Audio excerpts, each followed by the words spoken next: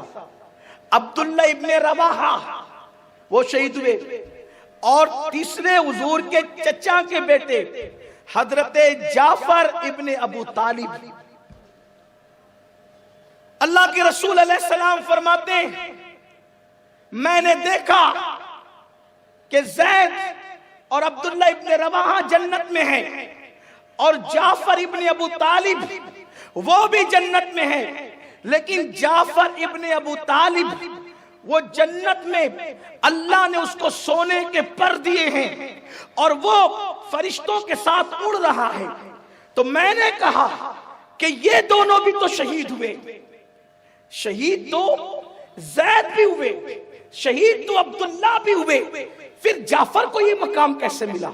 کیونکہ تینوں کا عمل برابر برابر ہے شہادت، شہید یہ بھی تینوں شہید ہیں، لیکن جعفر کا مرتبہ جنت میں بڑا کیوں ہے؟ یہ فرشتوں کے ساتھ اڑتا ہے، تو فرشتوں نے جبریل نے جواب دیا یا رسول اللہ اس کا تعلق آپ کے خاندان سے ہے، اس لیے اللہ نے اس کو بڑا مرتبہ عطا۔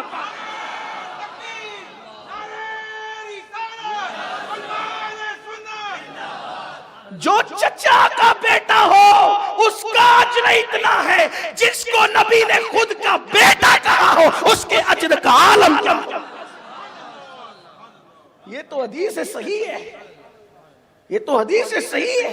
پھر دوسری آیہ کریمہ، میں نے ابھی کہا نا کہ یہ حضور کے بیٹے ہیں جن کو حضور نے اپنا بیٹا، صرف حضور نے اپنا بیٹا نہیں کہا ان کو، بلکہ اللہ نے نبی کا بیٹا کہا ہے۔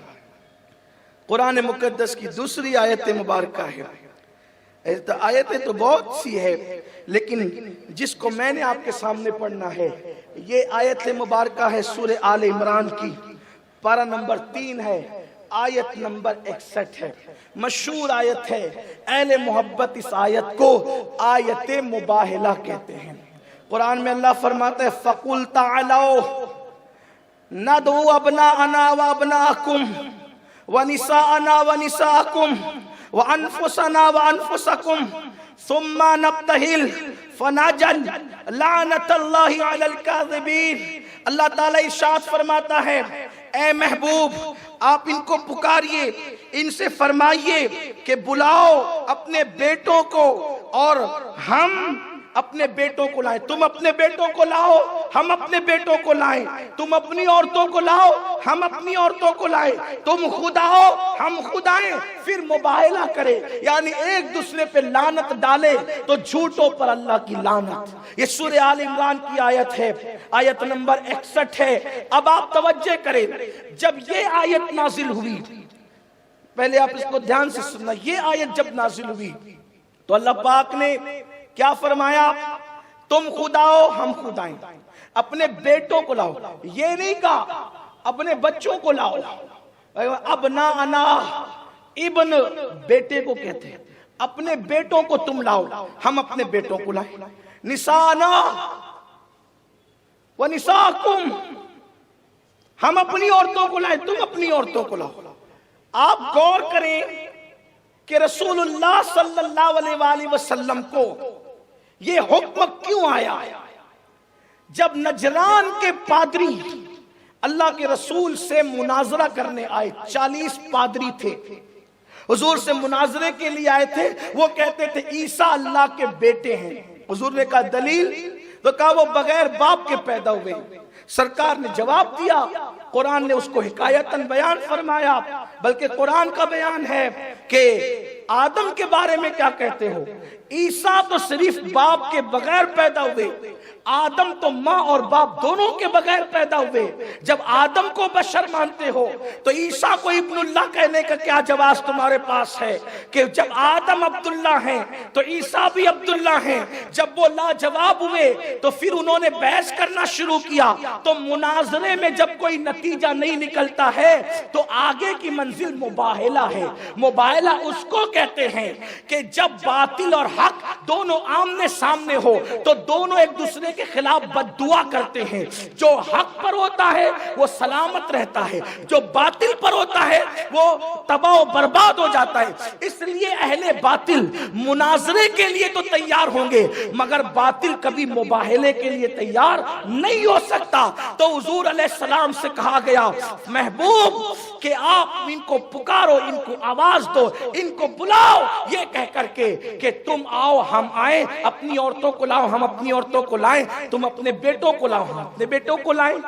دیکھو کسی کی کمی نہیں تھی، نبی کے دور کا ہر مومن شان والا ہے، لیکن اسلام کی حقانیت کے لیے جن کا انتخاب کیا گیا وہ نبی پاک کے بیٹے اور نبی پاک کی بیٹی۔ تو سرکار نے بیٹوں کی حیثیت سے حسنین کریمین کو لیا اور گھر کی عورت کے اعتبار سے سیدہ زہرا کو لیا اور مولائے کائنات کو لیا۔ اس شان سے نکلے کہ حضور کی گود میں امام حسین ہے، حضور کی انگلی پکڑے ہوئے امام حسن ہے، نبی پاک کے پیچھے بی بی زہرا ہے اور ان کے پیچھے علی مرتضیٰ ہے۔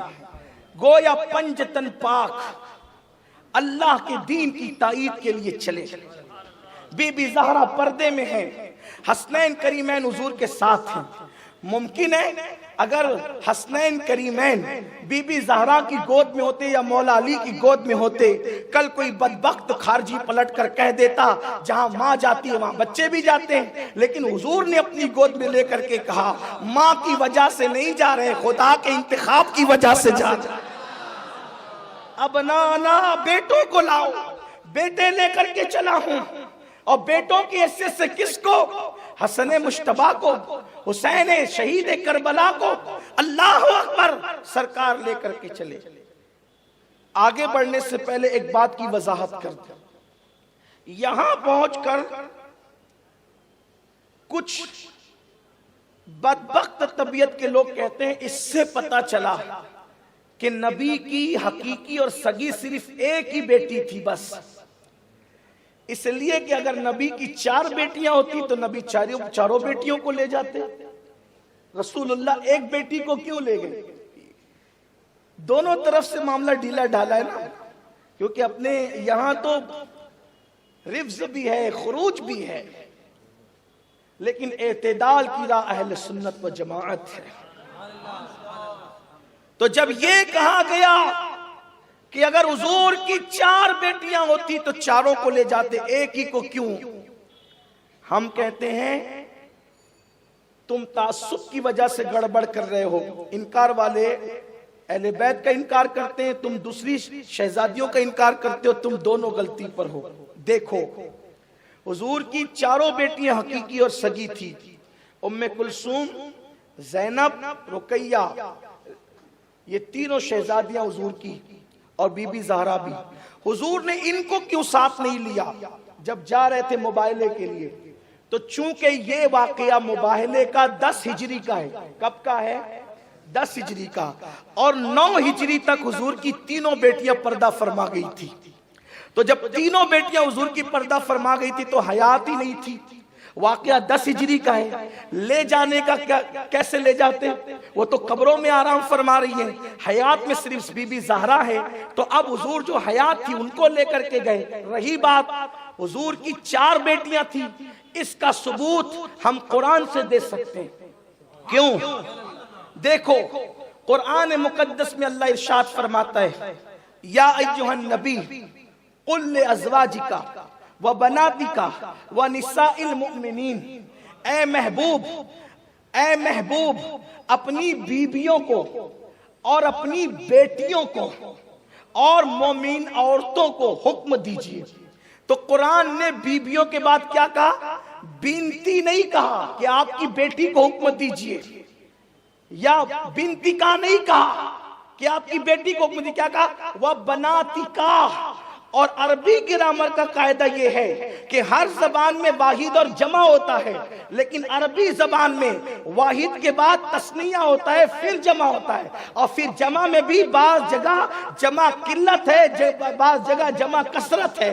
تو یہاں پر قرآن یہ کہہ رہا ہے جمع کا صیغہ استعمال کرتے ہوئے، یا ایھا النبی قل لازواجکا وبناتکا، تو وہ بناتکا قرآن کہتا ہے، تو یہاں کم سے کم 3 ہونا چاہیے، کم سے کم تم کہتے ہو 1 ہو، اور قرآن کہتا ہے بناتکا، اس لیے کہ یہاں تثنیہ بھی نہیں ہے، جمع ہے، جمع۔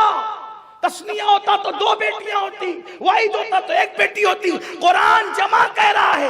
اب آپ مجھے بتائیں، قرآن بناتکا کہہ کر کے اعلان کر رہا ہے کہ نبی کی بیٹی نہیں بلکہ بیٹیاں تھی، لیکن تم بیٹیاں اس لیے نہیں مانتے۔ کیوں نہیں مانتے بیٹیاں؟ کیونکہ اگر تم بیٹیاں مان لو گے تو پھر آپ کو عثمان غنی کو داماد ماننا پڑے گا۔ بیٹیاں مانو گے تو تمہیں عثمان غنی کو داماد ماننا پڑے گا، اور تمہارے دل کا چور عثمان غنی کو داماد ماننے نہیں دیتا۔ لیکن الحمدللہ ہم اہل بیت کے نام پہ سیاست نہیں کرتے، ہم نبی کو بھی مانتے ہیں آخرت کے لیے، آل نبی کو بھی مانتے ہیں آخرت کے لیے۔ رسالت ذکر شہداء کربلا سید امین القادری صاحب۔ اور یہ بھی آپ کو بتاؤں کہ جو ظلم تم نے نبی کی 3 بیٹیوں کے ساتھ کیا ہے، وہی ظلم تم نے سیدہ ام کلثوم امام حسین کی بہن کے ساتھ بھی کیا ہے۔ کوفہ کے بازار میں سیدہ زینب کو بے پردہ گھمایا گیا، تم صرف زینب کرتے ہو، ام کلثوم کیوں نہیں کہتے؟ اس لیے کہ زینب پہ پردہ گھمائی گئی تھی تو ام کلثوم بھی گھمائی گئی تھی، لیکن تم یہاں ام کلثوم کا نام صرف اس لیے نہیں لیتے کہ زینب کے شوہر کو عبداللہ ابن جعفر طیار کہتے ہیں، اور ام کلثوم کے شوہر کو عمر ابن خطاب کہتے ہیں۔ اب ام کلثوم کا ذکر کرو گے تو امام حسین کا بہنوئی فاروق اعظم کو ماننا پڑے گا، لیکن تم مان نہیں سکتے، کیوں؟ اس لیے کہ فاروق اعظم نے تو بینڈ بجائی تھی کسرا کی، اور پھر وہاں سے اس سپر پاور کو ختم کیا تھا۔ تو وہ درد آج تک تمہارے دل و دماغ میں ہے کہ ہمارا ملک کیسے تباہ کیا، ہمارا ملک کیسے تباہ کیا۔ ارے ملک تباہ کرنے پہ نظر ہے، یہ کیوں نہیں دیکھتا کہ ملک کو تباہ کر کے اس ملک کو ایمان کا نور عطا کیا تھا۔ سبحان اللہ، سبحان اللہ۔ لیکن یہ فکر اس کی ہوگی جس کے پاس ایمان کا نور ہوگا۔ میں اہل بیت سے محبت کرنے والوں کو یہ پیغام دیتا ہوں، نہ ادھر نبی کی بیٹیوں کا انکار کرو۔ دیکھو اس سے نبی کا دل دکھتا ہے، کیوں؟ میری اولاد کے بارے میں میرے سامنے کوئی کہے کہ یہ امین کی اولاد نہیں ہے تو اس کا مطلب کیا نکلتا ہے؟ آپ نے میری اولاد کو گالی دی ہے، اب تم نبی کی بیٹیوں کے بارے میں اتنے جری ہو گئے کہ کہتے ہو یہ نبی کی بیٹیاں نہیں ہیں، اور پھر زینب پہ سلام پڑھ رہے ہو، ام کلثوم کو چھپا رہے ہو کہ یہ فاطمہ کی بیٹی نہیں تھی۔ سیدہ فاطمہ کے دل پہ کیا گزرتی ہوگی؟ اللہ اکبر۔ سیاست نہ کرو اہل بیت کے نام پہ، محبت کرو، اس لیے کہ اہل بیت کا صلہ جو ہے اللہ دے گا محبت ہے۔ یہ بہت بڑا صلہ ہے محبت اہل بیت کا۔ جنہوں نے کیا انہیں دنیا میں کچھ ملا یا نہ ملا، لیکن آخرت میں انہیں بہت کچھ ملا۔ دنیا میں تو اہل بیت کی محبت کے صلے میں لوگوں کو قتل کیا گیا، لوگوں کو مار ڈالا گیا۔ امام اعظم کی شہادت کی وجہ کیا ہے پتہ ہے تمہیں؟ محبت اہل بیت۔ زہر دیا تھا، زہر منصور نے زہر کیوں دیا تھا؟ اس لیے کہ امام اعظم نے فتویٰ دیا تھا کہ نفس زکیہ جو جہاد کے لیے نکلے ہیں تم مدد کرو، اگر تم مدد کرو گے تو اللہ تمہیں نبی کی مدد کرنے کا ثواب عطا فرمائے۔ سبحان اللہ۔ یہ امام اعظم نے فتویٰ دیا تھا۔ امام اعظم ابو حنیفہ، قاضی شہاب الدین دولت آبادی بہت بڑا نام ہے، اس کو نام کو یاد رکھیں. کیا نام ہے؟ قاضی شہاب الدین دولت آبادی. بہت بڑے مفسر ہے، بہت بڑے مفسر. ان کی تفسیر ہے بحر مواج. کتاب کا نام ہے بحر مواج. اس بحر مواج میں رسول اللہ کی حدیث ہے، سرکار کی فرمان کا مفہوم ہے. قاضی شہاب الدین دولت آبادی لکھتے ہیں کہ اللہ کے رسول نے فرمایا سنو، تمہاری محفل میں کوئی بھی آ جائے، تمہاری طبیعت اٹھو یا مت اٹھو. تمہاری محفل میں اپنی زبان میں کہو کتنا ہی بڑا ترم کھائے، تم اس کے استقبال کے لیے اٹھو یا مت اٹھو. مگر رسول اللہ نے فرمایا جب میرے حسن و حسین اور ان کی اولاد آئے تو تمہیں ان کے لیے اٹھنا چاہیے. سبحان اللہ سبحان اللہ. تمہیں ان کے لیے ان کو دیکھ کر اٹھ کے. یہ رسول اللہ کی حدیث ہے. حضور نے صرف ایسے نہیں بتایا، تعظیم کا حکم کتنا سخت ترین دیا، اور جو تعظیم نہ کرے اس کے لیے کیسی سخت ہوئی. فرمایا تمہاری محفل میں کوئی آئے، مفہوم ہے اٹھو یا مت اٹھو، لیکن حسن و حسین اور ان کی اولاد آئے تمہیں اٹھنا چاہیے. یہ اہل ایمان کی شان ہے. اسی لیے پھر قاضی صاحب نے پورا باب لکھا اہل بیت کے لیے اٹھ کے کھڑے ہونے پہ. پورا باب. لوگ نبی پہ سلام پڑھنے کے لیے کھڑے ہونے پر منہ چڑھاتے ہیں. رسول اللہ نے فرمایا میری اولاد کے لیے کھڑے ہونا چاہیے تمہیں، کیونکہ وہ میری اولاد ہے. جب آل کے نام پہ کھڑے ہونا چاہیے تو رسول اللہ جو اصل ہے ان کے لیے کیوں نہیں؟ اللہ اکبر. قاضی صاحب نے پھر پورا باب باندھا. اور باب کیا باندھا؟ اس میں ایک واقعہ لکھا بحر مواج میں کہ امام اعظم ابو حنیفہ رضی اللہ تبارک و تعالی عنہ جب حدیث کا درس دیتے تھے تو بڑے سے بڑا ترم کھا جائے کسی کو خاطر میں نہیں لاتے تھے. لیکن ایک مرتبہ امام اعظم ابو حنیفہ درس دیتے ہوئے اٹھ کر کھڑے ہوئے، کچھ دیر کھڑے رہے، پھر بیٹھ گئے، پھر کھڑے ہوئے، پھر بیٹھ گئے، پھر کھڑے ہوئے، پھر بیٹھ گئے. کسی نے کہا امام کبھی ہم نے یہ کرتے آپ کو نہیں دیکھا، آج آپ کو یہ کرتے ہوئے دیکھ رہے ہیں کہ اٹھتے ہیں بیٹھتے ہیں، اٹھتے ہیں بیٹھتے ہیں. امام اعظم نے فرمایا کیا کروں؟ جب درس دے رہا تھا تو سید گھرانے کا ایک چھوٹا سا بچہ میرے سامنے آ کر کے کھڑا ہو گیا تو مجھے حیا آئی کہ نبی کا شہزادہ کھڑا ہو اور نعمان بیٹھا رہے. میں اس کو کھیلتے ہوئے کھڑے دیکھا تو میں بھی کھڑا ہو گیا. وہ چلا گیا تو بیٹھ گیا، پھر وہ آیا تو کھڑا ہو گیا، وہ چلا گیا تو بیٹھ گیا، پھر آیا تو کھڑا ہو گیا، چلا گیا تو بیٹھ گیا. میرے عشق کو گوارا نہ ہوا کہ نبی کے خاندان کا بچہ کھڑا رہے میں بیٹھا رہوں. مجھے حیرت ہے جب گمنام بچے کا اتنا احترام امام اعظم نے کیا ہے تو امام حسن و حسین کا احترام کتنا کرتے ہیں. نعرہ تکبیر، نعرہ رسالت، شان اہل بیت، شان اہل بیت، ذکر شہداء کربلا. یہ اہل بیت کا حنفی بنتے ہو نا، ذرا یہ بھی ہے، پھر حنفیت یہ بھی ہے، اس کی طرف بھی توجہ ہونی چاہیے. یہ رافضیت نہیں ہے، یہ حنفیت ہے، یہ فرض کی ادائیگی ہے. تو آئیے اپنے عنوان کی طرف چلتے ہیں. اللہ کے رسول لے کر کے چلے کن کو؟ گویا کہ پنجتن کا یہ قافلہ پہنچا ایک مقام پر، ایک گراؤنڈ پر، ایک میدان میں. حضور نے دونوں کو بٹھایا، شہزادوں کو، مولا کائنات کو پیچھے، بی بی زہرا کو. بی بی زہرا پردے میں تھی. 40 پادری آئے. کون پادری؟ یعنی عیسائی دنیا کے مذہبی قائد تھے، وہ لیڈر تھے، اور وہ معمولی لوگ نہیں تھے. ان کے اعتبار سے، ان کے مذہب کے اعتبار سے چنے ہوئے لوگ تھے.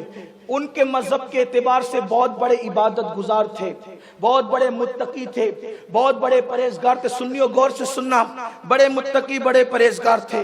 وہ نبی سے مباہلہ کرنے کے لیے آئے. حضور علیہ السلام نے اپنے گھر والوں سے کہا ہاتھ اٹھاؤ، جب میں دعا کروں گا نا ان کے خلاف تو تم چاروں مل کر آمین کہنا.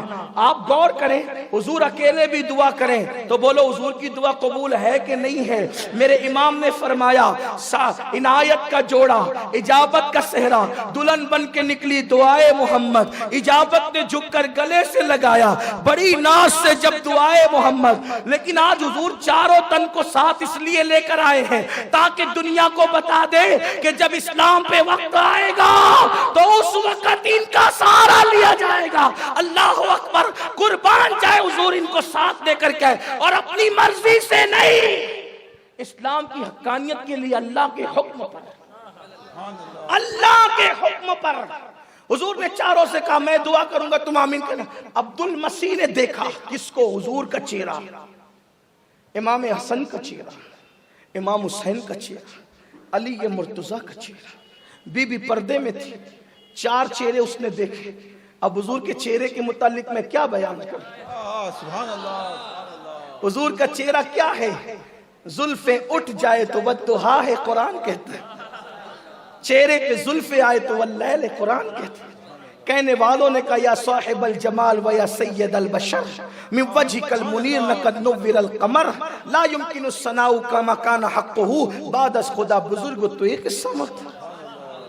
اور علی پاک کا چہرہ، علی پاک کا چہرہ رسول اللہ نے جس کے لیے کرم اللہ وجہ الکریم کہا کہ اللہ ان کے چہرے کو اور بزرگی عطا کرے۔ کرم اللہ وجہ الکریم کیوں کہا؟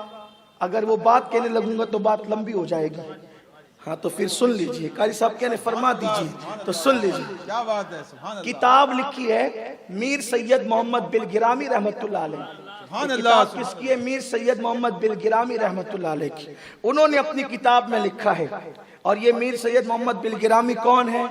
یہ بلگرام شریف مہریرہ والوں کا بھی جو ہے وہ جد، ان کا گویا کہ گھرانہ مرکز ہے کہ ان کے جد اعلیٰ میر سید محمد دعوت الصغریٰ بلگرامی رحمت اللہ تعالیٰ علیہ جو ہے وہ بلگرام شریف تشریف لائے تھے، فاتح بلگرام۔ اور میر سید محمد دعوت الصغریٰ خلیفہ اور مرید ہیں خواجہ قطب الدین بختیار کاکی کے۔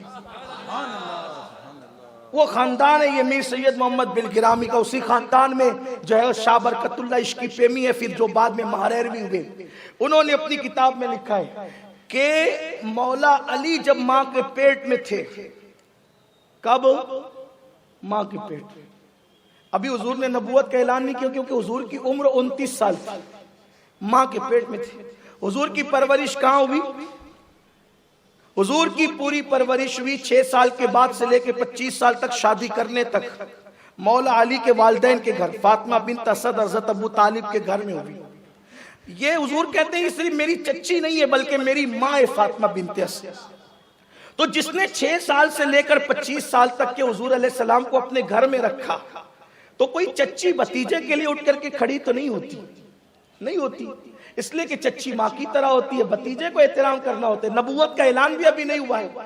تو فاطمہ بنت اسد جب تک مولا علی پیٹ میں نہیں آئے تھے اس وقت کبھی حضور کے لیے اٹھ کر کھڑی نہیں ہوئی، لیکن جب سے علی پیٹ میں آئے تو فاطمہ بنت اسد جیسے حضور کو دیکھتی تھی۔ حضور کی عمر 29 سال تھی اس وقت، جب حضور کی عمر 30 سال کو ہوئی تو اس وقت علی پاک پیدا ہوئے۔ 29 سال کی عمر تھی حضور علیہ السلام کی، فاطمہ بنت اسد اٹھ کر کھڑی ہو جاتی۔ ایک دن حضرت ابو طالب نے پوچھا اے بنت اسد تو محمد کو دیکھ کر اٹھ کر کیوں کھڑی ہوتی ہے؟ تو بنت اسد نے کہا میرے سرتاج کیا کروں، جب بھی محمد میرے گھر آتے ہیں تو ان کو دیکھ کر میرا بچہ پیٹ میں ایسی حرکت کرتا ہے کہ مجھے اٹھ کر کے کھڑے ہونا پڑتا ہے۔ سبحان اللہ، سبحان اللہ۔ ابھی مکے میں کسی کو نہیں پتا ہے کہ یہ اللہ کا نبی ہے۔ حسین کا بابا کوئی معمولی آدمی نہیں ہے، ماں کے پیٹ سے جانتا ہے کہ رسول اللہ کون ہے۔ فاطمہ بنت اسد کہتی ہے یہ پیٹ میں ایسی حرکت کرتا ہے کہ مجھے اٹھ کے کھڑے ہونا پڑتا ہے۔ ایک دن حضرت ابو طالب نے امتحان لینے کے لیے جب حضور آئے تو فاطمہ بنت اسد کے دونوں کندھے پکڑ کے دبا دیے، نہیں اٹھنے دیں گے، اس لیے کہ جب عورت پیٹ میں بچہ ہوتا ہے تو کمزور ہو جاتی ہے۔ اور پھر اگر عورت کمزور بھی نہ ہو، بچہ نہ ہونے کی بنیاد پہ ہو یا نہ ہو، تو وہ صنف نازک ہے، وہ مرد سے کب مقابلہ کر سکتی ہے؟ تو جب رسول اللہ گھر میں آنے لگے تو دونوں طرف سے پکڑ کے جناب ابو طالب نے کندھے دبا دیے۔ جب کندھے دبائے اٹھنے نہیں دیں گے، ادھر سے بابا طاقت لگا رہے تھے، ادھر سے علی اندر سے طاقت لگا رہے تھے۔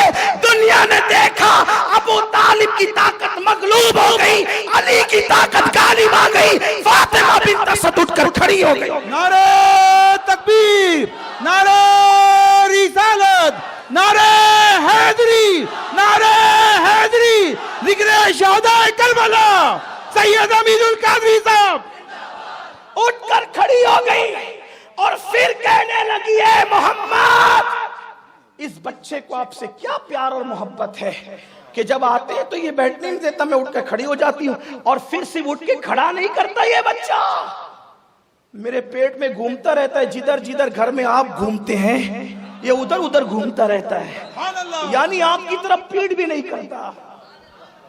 ابھی فاران کی چوٹی پر آ کر نہیں کہا میں اللہ کا رسول، اور علی ابھی وہ دنیا میں آنے سے پہلے اتنا دانا ہے علی، سبحان اللہ، تو دنیا میں آنے کے بعد کتنا بڑا دانا ہوگا علی، اور دنیا میں آنے کے بعد کرتے ہیں آپ۔ ہماری اہل سنت کی بڑی مشہور تفسیر ہے تفسیر مظہری، اس کے مصنف قاضی ثناء اللہ پانی پتی۔ قاضی ثناء اللہ پانی پتی مرید مرزا مظہر جانے جانا نقشبندی کے، مرزا مظہر جانے جانا اہل سنت کے بڑے عظیم بزرگ ہیں اپنے دور کے۔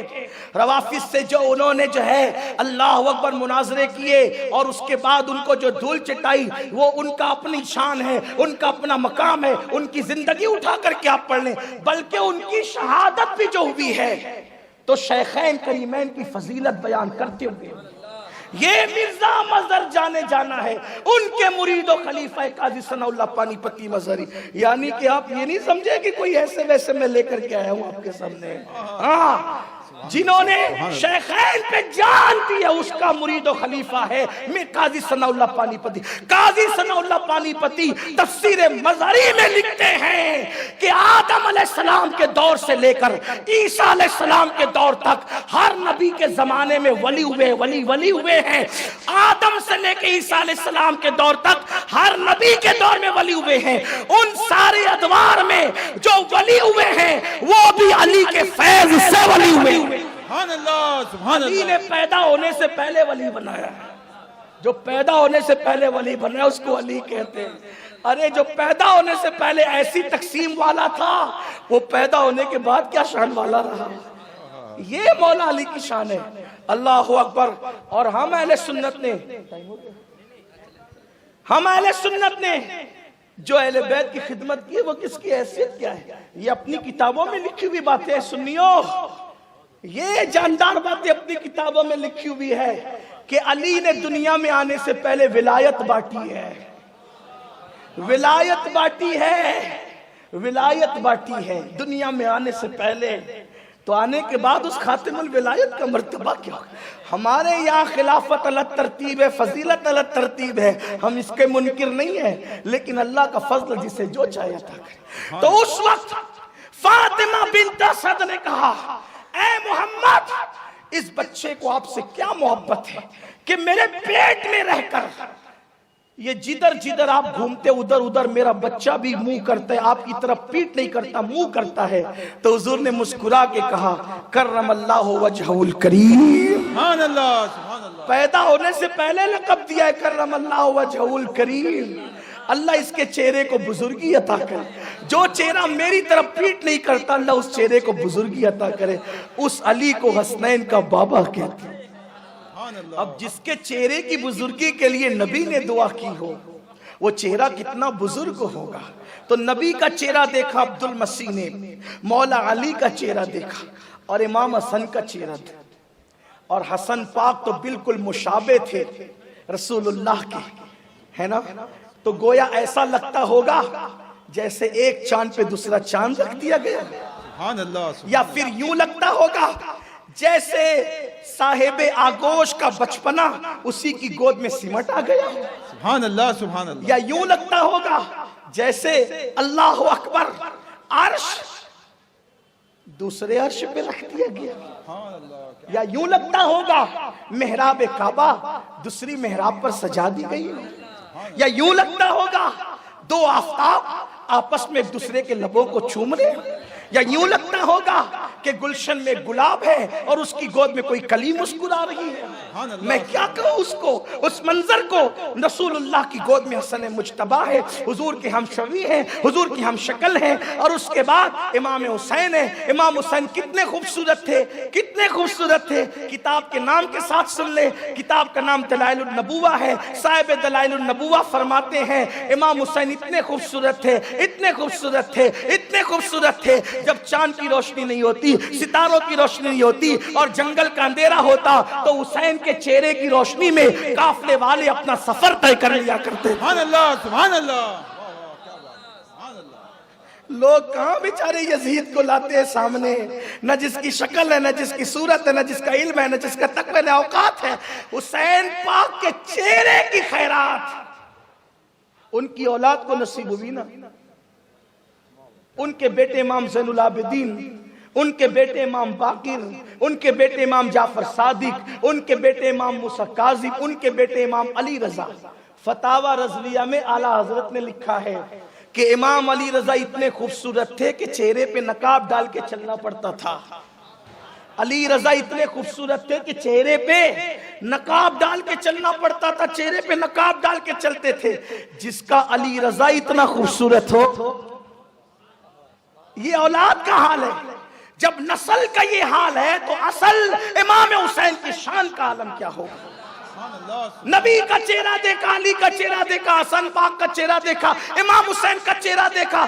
عبد المسیح چہرے تکتا رہا, چہرے تکتا رہا اور چہرے تک کر کہنے لگا میری برادری اگر اپنا بھلا چاہتے ہو, عیسائی دنیا کا بھلا چاہتے ہو, ان سے مباہلہ مت کرو. میں وہ چہرے دیکھ رہا ہوں کہ اگر یہ پہاڑ کو اپنی جگہ سے ہٹنے کی دعا کر دیں تو پہاڑ بھی اپنی جگہ سے ہٹ جائے گا. ان سے مقابلہ نہیں کرنا. عیسائی ہو کر کہتا ہے ان سے مقابلہ نہیں کرنا, اہل بیت سے مقابلہ نہیں کرنا. عیسائی ہو کے کہتا ہے ان سے مقابلہ نہیں. وہ سب بھاگ گئے, ہم مقابلہ نہیں کرتے, بھاگ گئے. حضور نے فرمایا انہوں نے اچھا کیا, اپنے حق میں اچھا نہیں کیا انہوں نے مباہلہ, انہوں نے اپنے حق میں اچھا کیا. کیوں؟ اگر وہ مباہلہ کرتے, میں دعا کرتا, یہ چاروں تن آمین کہتے تو صرف نجران کے پادری نہیں مرتے, نجران میں بھی آگ برستی. مباہلہ مدینہ منورہ میں ہو رہا تھا اور آگ کہاں برستی؟ نجران میں. سارے نجران کے انسان جل جاتے, سارے پرندے جل جاتے, سارے چرندے جل جاتے, سارے درخت جل جاتے, سب فنا ہو جاتا. اور ایسے ہی نہیں جلتے بلکہ اللہ عیسائیوں کو پہلے سور اور بندر کی شکل دیتا, اس کے بعد ان کو تباہ کرتا. یعنی اگر میں ان کے لیے دعائے ضرر کرتا اور یہ آمین کہہ دیتے, اس لیے انہوں نے جو ہے وہ قبول نہیں کیا. مطلب ساری عیسائی دنیا کو انہوں نے گویا کہ زندگی دے دی. اگر وہ کر لیتے مباہلہ تو وہ تباہ اور برباد ہو جاتے, پورا نجران تباہ ہو جاتا اور قیامت تک پھر کوئی عیسائی دنیا میں باقی نہ رہتا. یہ ہے اللہ اکبر. آپ اندازہ کریں. اب آپ مجھے بتائیں, عیسائی عبد المسیح کہہ رہا ہے پادری, یہ وہ لوگ ہیں, یہ وہ چہرے والے ہیں. اگر پہاڑ کو اپنی جگہ سے ہٹنے کی دعا کر دیں, پہاڑ ہٹ جائے. جب کسی پہاڑ کو ہٹنے کی دعا کرے تو پہاڑ ہٹ جائے. ہماری مصیبتیں تو پہاڑ سے بڑی نہیں ہے, ہماری تکلیفیں تو پہاڑ سے بڑی نہیں ہے. ارے وہ دعا کرے تو پہاڑ ہٹتا ہے, وہ اشارہ کرے تو ہماری تقدیر سنور. سبحان اللہ, سبحان اللہ. ان سے محبت کرنے والوں کبھی غمگین نہیں رہو گے, ان سے پیار کرنے والوں کبھی تباہ نہیں ہوں گے, ان سے محبت کرنے والوں تمہارے سروں پر کبھی آفتیں نہیں منڈائے گی.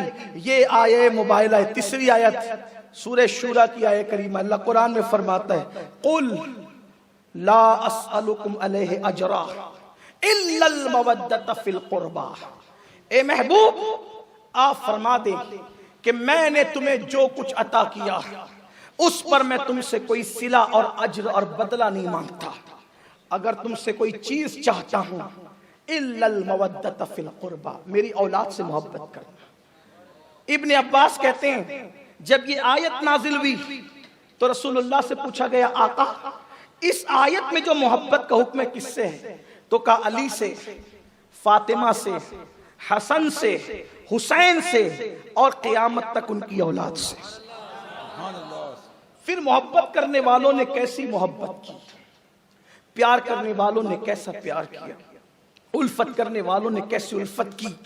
حضرت ابو ہریرہ رضی اللہ تعالیٰ جیسا صحابی حسنین کریمین کے پیروں پہ مٹی لگتی تو اپنے امامے کے شملے سے صاف کرتا۔ فاروق اعظم جیسا صحابی امام حسین سے کہتے ہیں کہ لکھ کر دے دو کہ میں تمہارے نانا کا غلام۔ ایک مرتبہ فاروق اعظم منبر پہ خطبہ دے رہے ہیں، دوران خطبہ امام حسن آ کر کہتے ہیں عمر اترو میرے باپ کے منبر سے اور اپنے باپ کے منبر پہ جاؤ۔ وہ عمر جس کے نام سے قیصر و کسریٰ کے تاجدار کانپتے تھے، جب سنا رو پڑے، کہا شہزادے ہمارے باپ کا تو کوئی منبر نہیں ہے، منبر تو آپ کے بابا رسول اللہ کا ہے۔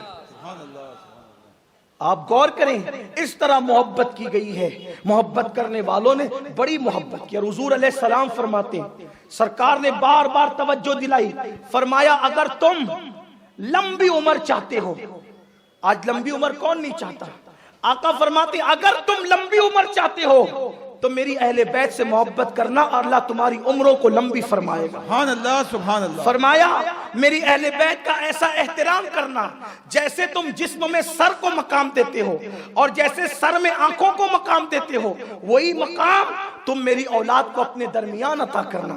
اللہ کے رسول علیہ السلام فرماتے ہیں، سوائق المحرقہ کی روایت ہے جس کو اپنے الفاظ کے جامع میں بطور مفہوم پڑھ رہا ہوں۔ اہل بیت کی محبت کا صلہ کیا ہے؟ قیامت کا دن ہوگا، میدان محشر ہوگا، لوگوں کی زبانیں پیاس کی وجہ سے سینے پہ لٹک رہی ہوگی، اس وقت لوگ اللہ تش کر رہے ہوں گے، رب نفسی نفسی کر رہے ہوں گے۔ ایسے میں ماں بیٹے کے کام نہیں آئے گی، بیٹا باپ ماں کے کام نہیں آئے گا، باپ بیٹے سے بھاگے گا، بیٹا باپ سے بھاگے گا۔ امام کہتے ہیں ان کے سوا رضا کوئی حامی نہیں جہاں، گزرا کرے پسر پہ پدر کو خبر نہ ہو، بیٹے پہ گزرے گی باپ کو خبر نہیں ہوگی، باپ پہ گزرے گی بیٹے کو خبر نہیں ہوگی، ماں بیٹے کو ایک نیکی نہیں دے گی، بیٹا ماں کو نیکی نہیں دے گا، کوئی کسی کا پرسان حال نہیں، معصوموں کی زبان پر بھی رب نفسی نفسی۔ ایسے میں عرش کے نیچے سے ایک اعلان ہوگا، کہاں ہیں وہ لوگ جو دنیا میں میرے محبوب کی اہل بیت سے محبت کرتے تھے؟ اب وہ سورج کے نیچے نہیں بلکہ عرش کے نیچے رکھے جائیں گے، اور اللہ فرمائے گا آج وہ میرے مہمان ہوں گے اور آج میں ان کی میزبانی کروں گا۔ نعرہ تکبیر، نعرہ رسالت، شان اہل بیت۔ اللہ جن کی میزبانی کرے گا وہ اہل بیت سے محبت کرنے والے۔ لیکن یہ بات بھی یاد رکھنا، آپ اہل بیت سے محبت اس کا نام نہیں ہے کہ آپ صحابہ کو گالیاں دیتے پھرو۔ جس سینے میں صحابہ کا احترام نہیں ہے اس سینے میں اہل بیت کی محبت ہو ہی نہیں سکتی، اس لیے کہ ان روایتوں کو جنہوں نے پہنچایا وہ میرے نبی کے صحابہ ہیں۔ سبحان اللہ۔ اور پھر میرے آقا فرماتے ہیں عرش کے نیچے دسترخوان لگے گا اور اہل بیت سے محبت کرنے والوں کو بٹھایا جائے گا، سبحان اللہ سبحان اللہ۔ اور پنجتن دستر پر ہوں گے اور اہل بیت کے محب ہوں گے۔ کوئی کہتا میں کتنا خوش نصیب ہوں، میں نے فلاں پیر صاحب کے ساتھ کھانا کھایا ہے۔ اہل بیت سے محبت کر، نبی کے ساتھ عرش کے نیچے، سبحان اللہ سبحان اللہ۔ نبی کے ساتھ عرش کے نیچے تیری میزبانی ہوگی، اور میزبانی کرنے والا کون؟ قادر و قیوم ہوگا۔ سوچو تو صحیح کیا مزے ہوں گے ان کے جو محبت اہل بیت سے سرشار ہے۔ لیکن اپنی گفتگو آج سمیٹتے ہوئے میں آج آپ کو ایک پیغام دینا چاہتا ہوں، آگے کی گفتگو کل پڑھیں گے، لیکن ایک پیغام دینا چاہتا ہوں۔ محبت کرو، دل کھول کے کرو، اس لیے کہ صحابہ کی گستاخی کو رافضیت کہتے ہیں، اہل بیت کی محبت کو نہیں۔ اہل بیت سے محبت کرو، کوئی ممانعت نہیں، اعلیٰ حضرت نے کی، ان کے مشائخ نے کی۔ امام اعظم ابو حنیفہ کے دل میں اہل بیت کی محبت کا حال یہ تھا کہ آپ اپنے گھر میں اس وقت تک پھل خرید کر نہیں لاتے تھے جب تک اہل بیت کے گھر پھل نہیں پہنچاتے تھے۔ سبحان اللہ۔ یہ شان اہل بیت سے محبت تھی، محبت اہل بیت ہر مومن نے کی، ہر مومن کی شان ہے اہل بیت سے محبت کرنا۔ لیکن امام حسین نے جو محبت اہل بیت کا معیار بیان کیا اس پہ میں بات کر کے بات مکمل کرتا ہوں۔ امام حسین نے جمعہ کے دن خطبہ پڑھا، جمعہ کا خطبہ، جمعہ کے دن پڑھا۔ خطبہ جمعہ میں فرمایا، لوگو میں بھی قرآن و سنت کا پابند ہوں اور میرے گھر والے بھی قرآن و سنت کے پابند ہیں۔ امام علی مقام نے فرمایا، اور میری جنگ ہر اس شخص سے ہے جو میرے نانا کی سنت کے مخالف کام کرے اور بدعتوں کو رواج دے۔ یہ امام حسین کا خطبہ ہے، پورا خطبہ ہے، اس سے میں نے 2 عبارتیں پڑھی۔ امام فرماتے ہیں کہ میں اور میرے گھر والے قرآن و سنت کے پابند ہیں۔ کتنے پابند تھے، کیسے پابند تھے، یہ تو ایک پورا عنوان ہے، ایک لمبا چوڑا عنوان ہے کہ کتنی پابندی قرآن و سنت کی۔ ارے جنہوں نے نیزے پہ چڑھ کے قرآن سنایا ہو، سبحان اللہ، ان سے بڑھ کر قرآن سے محبت کرنے والا کون ہے؟ نیزے پہ 1400 سال میں کوئی قاری تمہیں ملتا ہے جس نے نیزے پہ قرآن پڑھا؟ یہ صرف شان اہل بیت ہے، یہ صرف شان اہل بیت ہے جو نیزے پہ قرآن پڑھتے ہیں۔ شہادتوں کے باوجود بھی جو لوگ نمازوں کو ترک نہیں کرتے، یہ شان اہل بیت ہے۔ لوگوں کے گھر میں ایک میت ہو جائے تو لوگ نماز پڑھنا بھول جاتے ہیں، لوگ شریعت بھول جاتے ہیں۔ وہاں 72 لاشیں تھے جن پہ گھوڑے دوڑ رہے تھے، پھر بھی نماز ترک نہیں کیا۔ امام علی مقام کہتے ہیں میں اور میرے گھر کا ہر فرد قرآن و سنت کا پابند ہے۔ ہماری جنگ ہر اس شخص سے ہے جو میرے نانا کی سنت کی مخالفت کرے اور بدعتوں کو رواج دے۔ یعنی جنگ صرف یزید سے نہیں ہے، جو سنتوں کی مخالفت کرے گا، بدعتوں کو رواج دے گا، اس سے بھی جنگ ہے، جنگ اس سے بھی ہے۔ آپ سے پوچھنا چاہتا ہوں، یہ جو داڑیاں منڈا کے کٹروں میں پھینکتے ہو، یہ کون سی سنت ہے؟ امام حسین تو کہتے ہیں ہر بدعتی سے میری جنگ ہے۔ یہ بدعت داڑھی منڈانے کی کب سے شروع؟ یہ ماہ محرم میں امام حسین کو 9 محرم کو جنگ کا چیلنج کیا گیا کہ جنگ کرو۔ امام کہتے ہیں آنے والا دن عاشورہ ہے، 1 رات کی مہلت دو، عبادت کریں گے۔ آخری رات ہے، یہ نہیں کہہ رہے کہ تلوار کیسے چلائی جائے گی، نیزے کیسے مارے جائیں گے، کوئی تربیت نہیں ہو رہی ہے جنگ کے لیے۔ فرماتے ہیں جاؤ آخری رات ہے، قرآن پڑھو، لمبے لمبے سجدے کرو، آنسوؤں کی سوگات اللہ کی بارگاہ میں پیش کرو۔ ہم محبت اہل بیت کے نام کیا رکھا ہے؟ محبت اہل بیت کا نام صرف نعرے، ہاتھوں میں ڈورے، ہاتھوں میں زنجیریں، ہاتھوں میں کڑی۔ ایک جوان سے میری ملاقات ہوئی، میں نے کہا میرے عزیز یہ زنجیر کیوں ہے؟ تو کہا کہ امام زین العابدین کی یادگار ہے۔ میں نے کہا میرے عزیز تو نے 3-4 دن یا 40 دن کی زنجیر کی یادگار تو قائم کی، جو ساری زندگی داڑھی زین العابدین پاک کی یادگار تھی، تو نے اس کو کیوں چھوڑ دیا؟ میٹھا میٹھا ہف ہف، کڑوا کڑوا تو کس کو دھوکہ دے رہے ہو؟ محبت اہل بیت صرف نعروں کا نام نہیں ہے۔ جس دین کو بچانے کے لیے خاندان نبوت نے پورا کنبہ کے کنبہ قربان کیا، آج اس دین کا تم مذاق اڑاتے ہو۔ اہل بیت کی محبت کے نام پہ سنیوں کی گلی اور محلوں میں ڈھول پیٹے جاتے ہیں، ڈھول بجنے کہاں؟ حسینیوں کے یہاں۔ یہ حسینی ہو سکتے؟ آپ مجھے بتائیں، میرا ایک سوال ہے، مجھے لوگ گالیاں تو دے رہے ہیں لیکن میرے سوال کا جواب نہیں دے رہے، اور مجھے گالیوں سے کوئی تکلیف نہیں ہے، اس لیے کہ مجھے پتا ہے جب میرے آقا علی کو گالیاں دی لوگوں نے، خارجیوں نے کہا علی کافر ہو گیا، میں نے ڈھول کے خلاف کہا تو لوگوں نے مجھ سے کہا وہ پاگل ہو گیا، گالیاں دی مجھے کوئی تکلیف نہیں ہے۔ ہم نے اپنی عزت ٹھیک ہے دین کے لیے سپر بنا دیا ہے، اگر دین کا تحفظ اسی سے ہوتا ہے ہماری عزت قربان ہو جائے تو ہم کرنے کے لیے تیار ہیں۔ سبحان اللہ، سبحان اللہ۔ میں پوچھتا ہوں ڈھول تم نے لیا کہاں سے؟ وہ بھی شہادت حسین کے دن، جس دن رسول اللہ کی زلفیں بکھر گئی۔ اللہ اکبر، اللہ۔